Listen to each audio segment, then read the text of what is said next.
नमस्कार दोस्तों, स्वागत है मेरे चैनल दी एक्टिव तरुण में। मैं हूं आपका दोस्त तरुण और स्वागत करता हूं आज की एक और एनएफओ अपडेट की वीडियो में। एक नया एनएफओ आपके लिए लॉन्च होने वाला है। Motilal Oswal mutual fund house है, उसकी तरफ से ये एनएफओ होने वाला है। जो एनएफओ है उसका नाम है मोतीलाल ओसवाल इनोवेशन फंड। अब इसका नाम सुन के आपको थोड़ा सा एक एसबीआई का जो नया एनएफओ आया था, ये जो फंड चल रहा है, उसका नाम से आपको कुछ याद आया होगा, एसपीआई इनोवेटिव अपॉर्चुनिटी। जी हाँ, उसी के तर्ज पे ही इन्होंने भी एक दूसरा फंड लॉन्च करा है। बिल्कुल नए तरीके का होने वाला है, थीम बेस्ड फंड होने वाला है ये। इसकी ए टू जेड इंफॉर्मेशन आपके साथ में आज मैं शेयर करने वाला हूँ। रिव्यू रहेगा पूरा का पूरा, जिसके अंदर छोटे से छोटे और बड़े से बड़े पहलू के ऊपर हम विस्तृत रूप में बात करने वाले हैं। पूरी की पूरी वीडियो है वो किसी एजुकेशन पर्पज के लिए होने वाली है, रिकमेंडेशन किसी भी तरीके का नहीं है, ये आप ध्यान रखिएगा। तो शुरू करते हैं दोस्तों। मैं हूं आपका दोस्त अरुण गोला और स्वागत करता हूं आज की एक और वीडियो में। तो सबसे पहली बात, देखिए, Motilal Oswal mutual fund house अभी के समय में एक के बाद एक काफी स्कीम्स लॉन्च कर रहा है और इनकी स्कीम जो है बहुत अच्छा प्रदर्शन भी कर रही है, बहुत अच्छे रिटर्न्स भी दे रही है। इसमें कोई वाली शक वाली बात नहीं है। अब आप लोग कहोगे यार मार्केट तो गिरी हुई है तो रिटर्न्स कैसे मिल रहे हैं? यार मार्केट के हिसाब से ना, जो जितना गिरना चाहिए उतना वो गिर नहीं रहे हैं, और बहुत सारे फंड तो ऐसे हैं जो पॉजिटिव में भी है इस मार्केट के अंदर। तो ये तो मोतीलाल ओसवाल की भैया हम तारीफ करेंगे कि इसके अंदर उन्होंने बहुत अच्छे से मेंटेन किया हुआ है। अब इस फंड की बात करते हैं। इसका नाम पूरा है मोतीलाल ओसवाल इनोवेशन फंड। ये थोड़ा सा आपका एसबीआई इनोवेटिव अपॉर्चुनिटी फंड जो है उससे मिलता जुलता फंड होने वाला है। दूसरी बात, ये आपका एक ओपन एंडेड फंड है। आप इसके अंदर कभी भी एंट्री कर सकते हैं, आप कभी भी इसके अंदर एग्जिट कर सकते हैं। एंट्री फीस किसी भी तरीके की नहीं है, 0% है। बहुत सारे भाइयों को नहीं पता होगा एंट्री फीस क्या होती है। देखिए, जब आप किसी एनएफओ के अंदर अप्लाई करते हैं तो एंट्री फीस नाम की भी चीज होती है। जैसे एग्जिट लोड होता है ना, ऐसे एंट्री लोड भी होता है, एंट्री फीस होती है। एंट्री फीस मैक्सिमम जीरो ही होती है सारे फंड्स के अंदर, इसके अंदर भी जीरो है। डायरेक्ट प्लान, रेगुलर प्लान, दोनों प्लान लॉन्च होने वाले हैं। तो किसी ब्रोकर से लेंगे तो आपको रेगुलर प्लान मिलेगा, अगर डायरेक्ट लेंगे तो आपको डायरेक्ट प्लान मिलने वाला है। हमेशा बेनिफिशियरी जो होता है वो डायरेक्ट प्लान होता है, उसके अंदर आपको ब्रोकरेज जो होती है वो 1% कम देनी पड़ती है, 1% के आसपास। इसका जो एनएवी रहेगा, देखिए एनएवी रहेगा इसका 10 रुपये। जितने भी हमारे एनएफओ होते हैं, म्यूचुअल फंड्स की स्कीम होती है, वो 10 रुपये पर ही लॉन्च होती है। ये भी 10 रुपये पर लॉन्च हो रहा है। आगे बात करें इसकी ओपनिंग की, कब से भैया ये इन्वेस्टमेंट के लिए चालू हो जाएगा। आज है आपकी 28 जनवरी, कल से कीजिएगा, अपना केवाईसी करके अकाउंट खुलवा लीजिएगा। एक बार उसके अंदर अकाउंट जरूर खुलवा लीजिएगा। आगे चलते हैं। मिनिमम इन्वेस्टमेंट कितनी है इसके अंदर, मिनिमम लमसम कितनी, तो वो है मात्र 500 रुपये। मिनिमम एसआईपी कितनी है, वो भी है मात्र 500 रुपये। मतलब देखा जाए तो 500 रुपये से करके ये मैक्सिमम ज्यादा से ज्यादा लोगों को इन्वेस्टमेंट पीरियड में इन्वेस्टमेंट में कवर करना चाहते हैं। 1000 रुपये रखेंगे तो बहुत सारे लोग ऐसे होते हैं जो कि 1000 रुपये नहीं दे पाते, तो 500 रुपये से शुरू करते हैं अपनी स्कीम से। जो एग्जिट लोड है इसका वो है भैया 1%।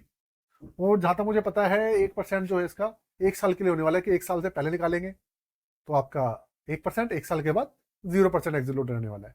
अब ये क्लियर नहीं है, लेकिन हाँ रहेगा एक 365 दिन ही, क्योंकि ये एक तरह थीम बेस्ड फंड है, इसके अंदर ऐसे होने वाला है। अब बात करते हैं इसके इंडेक्स के बारे में और इस फंड के बारे में कि भैया किस तरीके का फंड है और इसका पोर्टफोलियो किस तरीके का बनेगा। उससे पहले दोस्तों, जितने ही मेरे भाई चैनल पे नए हैं सब्सक्राइब कर लीजिएगा, वो सब चीजें आपका जो पोर्टफोलियो वो शेयर कर देंगे। आगे चलते हैं। इंडेक्स रहने वाला है इसका या तो निफ्टी 500 रहेगा या बीएससी 500। अब आप कहोगे कि भाई ये क्यों? देखिए, सबसे पहली बात, ये एक theme based fund, index fund तो है नहीं। अब थीम बेस्ड जो रहने वाली है वो इसका रहने वाला है इनोवेशन। जैसे एसबीआई का इनोवेटिव था, इसका है भैया इनोवेशन। अब इनोवेशन की थीम में होगा क्या कि ये जो है ना, जो इनके इनोवेटिव एल्गोरिदम्स हैं, जो थीम बेस्ड जिस तरीके से उसके एल्गोरिदम के ऊपर ये सिलेक्ट करते हैं पूरा का पूरा फंड्स, मतलब स्टॉक्स को, ऐसे ही उसी एल्गोरिदम के थ्रू इस वाले फंड के अंदर भी जो स्टॉक से सिलेक्ट करे जाए। ठीक है, अब एक्चुअल में कौन सा एआई काम कर रहा है, क्या एल्गोरिदम, क्या ये देख रहे हैं, पैरामीटर्स देख रहे हैं, देखिए इस चीज के बारे में तो भैया क्लियर नहीं है अभी। मैं आपको ऑनेस्टली बताऊं, इस तरह के पैरामीटर्स इन्होंने क्लियर नहीं करे हैं अभी। और क्लियर करे भी तो यार क्या ही पता किसी को कि वही अगर यूज भी कर रहे हैं या नहीं कर रहे। उन सब चीजों के बारे में देखो कुछ नहीं पता होता। सच्चाई ये है। ये लार्ज कैप रखेंगे, उसके अंदर ज्यादा, मिड कैप ज्यादा रखेंगे, स्मॉल कैप ज्यादा रखेगा फंड मैनेजर। भाई ये तो फंड मैनेजर या एएमसी ही बता सकते। लेकिन जहां तक मैं मोतीलाल ओसवाल वालों को जानता हूं, ये मिनिमम रिस्क और मैक्सिमम रिटर्न्स देने के अंदर भैया विचार करते हैं। अपना अपना ना A to Z देते हैं, मतलब अपना 100% देते हैं। तो इनकी एक, मैंने जितने भी स्टॉक्स के और जितने भी मैं इनके म्यूचुअल फंड की स्कीम से उनका रिव्यू करता हूँ, एक चीज मैंने सिमिलर देखी है। ये स्टॉक्स बहुत कम रखते हैं अपनी स्कीम्स के अंदर, और इनके रिटर्न जो होते हैं ना काफी अच्छे निकल के आते हैं। तो स्टॉक्स ऐसे रखते हैं जिन जो ज्यादा रिटर्न देते हैं, ऐसे स्टॉक्स रखते हैं, और बहुत जल्दी जल्दी ना ये उनको बेचते भी हैं, जिससे कि जो रिस्क फैक्टर है वो कम रहे। ये इनकी खासियत है। तो ये आपका ना एक इस तरीके का होने वाला है। इसके अंदर आपको, इस फंड के अंदर आपको लार्ज कैप भी मिलेगा, मिड कैप के भी स्टॉक्स मिलेंगे, स्मॉल कैप भी स्टॉक्स मिलेंगे। कितनी मात्रा में मिलेंगे ये नहीं पता, कितने होने वाले हैं, 10 रहेंगे, 50 रहेंगे, 100 रहेंगे, कुछ नहीं पता। इंडेक्स निफ्टी 500 है या BSE 500 तो यही रहने वाला है, ये कंफर्म बात है। तो अब अगर हम एक ओवरऑल बात करें तो देखिए, ये जो इंडेक्स है, इस इंडेक्स का जो रिटर्न रहते हैं वो 16% के आसपास के रिटर्न रहते हैं। 16, 16.5, 16.25 इस परसेंट के रिटर्न देता है ये, क्योंकि ये एक multi cap category, flexi cap category का एक इंडेक्स है। सारे के सारे इसके अंदर कंपनीज हैं।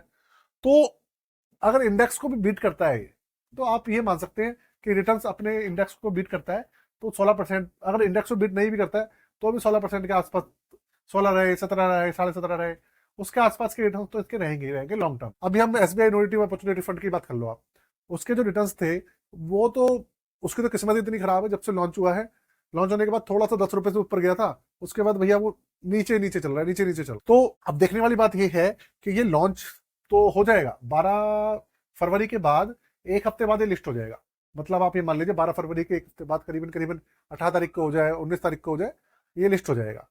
तो लिस्ट होने के बाद अगर मार्केट अच्छी चल रही होगी, मार्केट रिकवरी मोड में होगी, सब कुछ होगी, तो भैया इसका जो NAV है वो आपको 10 रुपए से ज्यादा होता हुआ मिलेगा। नहीं तो अगर मार्केट भैया अगर डाउन राइज इस तरीके की पोजीशन चल रही है तो आपको हो सकता है ये भी 10 रुपए से कम में लॉन्च होता हो। देखिए, कोई बड़ी बात नहीं है इसके अंदर, जो सच्चाई है वो सच्चाई है। तो ये सारी की सारी भाई हकीकत है। अब मैंने आपको पूरा का जो रिव्यू था मैंने आपको बता दिया है, आपको एक हिंट भी दे दिया है कि रिटर्न्स कितने के आसपास हो सकते हैं मिनिमम। मिनिमम इंडेक्स से कम तो रिटर्न देगा नहीं, ऑब्वियस सी बात है। तो मिनिमम कितने रिटर्न्स किसके आसपास रहेंगे, ज्यादा रहने के चांसेस ज्यादा है, कम रहने के चांसेस कम है लॉन्ग टर्म में। तो अब क्या करना है, कैसे करना है, बाकी सारा डिसीजन आपका है। मैंने पूरा का पूरा रिव्यू करना था, आपको रिव्यू करके पूरी की पूरी कहानी समझा दी। तो दोस्तों, कैसी वीडियो लगी जरूर बताइएगा, साथ में चैनल को सब्सक्राइब करके बेल के आइकन को दबाना मत भूलिएगा। आज के लिए जय हिंद, वंदे मातरम, जय हिंद।